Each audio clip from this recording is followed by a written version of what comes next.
On se trouve aujourd'hui à un tournant absolument décisif. D'un côté, on a la promesse d'un futur d'abondance, presque de rêve, qui est porté par la technologie. Et de l'autre, eh bien, le risque d'un effondrement total. On a vraiment deux futurs radicalement opposés qui se dessinent, et celui qu'on choisira se décide maintenant, dans notre présent. Voilà les deux extrêmes. Le rêve, une intelligence artificielle générale, une AGI qui pourrait résoudre nos plus grands problèmes, des maladies au climat. Et puis, le cauchemar, un monde dévasté où les derniers humains se terrent pour survivre. Et attention, ce n'est pas de la science-fiction, non, ce sont les conclusions tout à fait logiques des technologies qu'on développe et en parallèle des crises qu'on ignore aujourd'hui. Allez, commençons par le chemin le plus optimiste, celui qui nous mène vers ce que certains appellent l'abondance radicale, une ère complètement nouvelle qui serait rendue possible par cette fameuse intelligence artificielle générale. Cette phrase de Demis Hassabis, le patron de Google DeepMind, elle résume parfaitement l'ambition qui est juste monumentale. L'idée, ce n'est pas seulement de créer une machine intelligente, non, c'est de forger l'outil ultime, un outil qui pourrait accélérer la découverte scientifique et le progrès humain à une vitesse qu'on a même du mal à imaginer. Donc, le concept clé, c'est cette abondance radicale. Essayez d'imaginer un monde où les ressources ne sont plus un problème, où une IA découvre des énergies propres et durables, où elle conçoit des médicaments sur mesure en quelques jours à peine et où elle modélise des solutions viables au changement climatique. C'est ça la promesse de l'AGI, un véritable multiplicateur de notre propre ingéniosité. Ce qui est fascinant, c'est de voir que ce futur, il est déjà en train de se construire, brique par brique.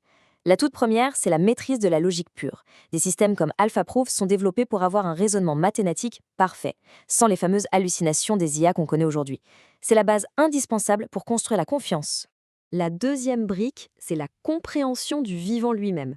AlphaFold, ça a déjà été une révolution énorme, en prédisant la structure en 3D de quasiment toutes les protéines qu'on connaît. C'est un peu comme si on avait soudainement reçu le mode d'emploi de toutes les micro-machines qui composent la vie. Les possibilités pour la médecine, la biologie de synthèse, c'est juste vertigineux. Et puis, la troisième brique, c'est la simulation.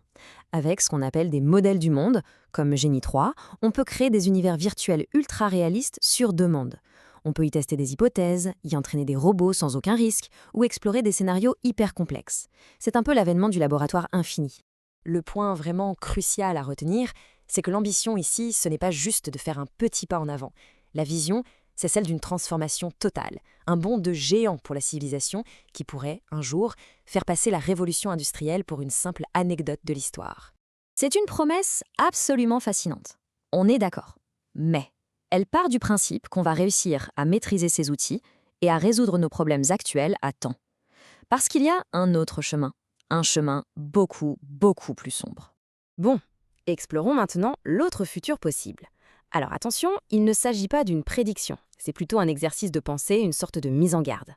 Pour faire ça, des chercheurs utilisent une méthode assez intéressante qu'ils appellent la décoïncidence. En gros, imaginez le pire scénario possible pour se donner une chance de l'éviter. L'idée de la décoïncidence, elle est simple, mais elle est super puissante. En se forçant à imaginer un avenir vraiment négatif, on se libère un peu de nos certitudes. Et la question devient alors, ok, quelle décision on doit prendre maintenant, tout de suite, pour être sûr que ce scénario ne se réalise jamais? Dans ce scénario fictif, la catastrophe n'arrive pas d'un coup. C'est plutôt une cascade d'échecs, une sorte d'effet domino. Une série de points de rupture environnementaux sont dépassés, ce qui mène à une tentative désespérée de géo-ingénierie qui, au final, ne fait qu'aggraver les choses, jusqu'à rendre la surface de la planète complètement invivable. Le résultat? Eh bien, c'est un monde post-apocalyptique, tout simplement. La vie à la surface est devenue impossible, balayée par des radiations solaires mortelles. Les derniers humains survivent sous terre, dans des bunkers isolés où chaque ressource est comptée, et précieusement. Pour bien qu'on saisisse l'ampleur du désastre, un seul chiffre suffit. Dès 2042 dans ce scénario, le point de non-retour est atteint. 96% de la diversité génétique des plantes cultivées a disparu. C'est le fondement même de tout notre système alimentaire qui s'est évaporé. D'accord. Mais alors, comment est-ce qu'on peut bien survivre dans un monde pareil? C'est là que l'innovation change complètement de visage. Son but, ce n'est plus le progrès ou l'amélioration de nos vies, mais la simple et pure survie. Là, le changement de paradigme est total. On passe d'une agriculture qui travaille avec la nature à une agriculture qui s'en protège. Fini les champs à perte de vue, le soleil, la terre. En 2084, tout se cultive dans des bunkers, en circuit fermé, sous une lumière artificielle. Pour se nourrir, les survivants comptent sur 3 piliers technologiques. D'abord, l'agriculture cellulaire, pour cultiver de la viande en laboratoire, par nécessité. Ensuite, l'aquaponie, un circuit fermé super efficace où les poissons et les plantes s'entretiennent mutuellement. Et enfin, une IA de biologie prédictive pour optimiser la moindre calorie produite. Le point qui est vraiment crucial à comprendre ici, c'est que ces technologies, qui nous paraissent aujourd'hui peut-être futuristes ou même un peu superflues, deviennent dans ce scénario des nécessités absolues. L'innovation n'a plus qu'un seul et unique but, repousser l'extinction. Heureusement, ce scénario de 2084 n'est pas une fatalité. C'est une fiction, c'est une mise en garde. Et le plus important, c'est de comprendre le lien très profond qui unit ces deux futurs si différents, le rêve et le cauchemar. Et c'est là qu'on touche à une vérité essentielle et un peu vertigineuse. L'IA qui permet à AlphaFold de rêver à de nouveaux remèdes est la même qui, dans le scénario catastrophe, optimise la survie dans un bunker. La simulation de Génie 3 qui pourrait éduquer des millions de personnes peut aussi servir à entraîner des robots de survie en milieu hostile. Ce sont exactement les mêmes outils, mais pour des destins radicalement opposés.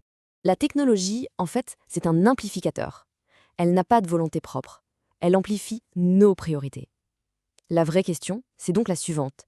Est-ce qu'on va utiliser ces outils pour s'attaquer aux causes profondes de nos crises, le climat, les maladies, la rareté, ou est-ce qu'on va attendre d'être au pied du mur pour les utiliser simplement pour survivre à leurs conséquences? Voilà donc la question qui se pose à notre génération. Notre ingéniosité est notre plus grand atout, c'est certain. Mais sera-t-elle l'architecte de notre plus grand accomplissement ou simplement le gardien de notre ultime refuge? Ce choix, il nous appartient et il se fait maintenant.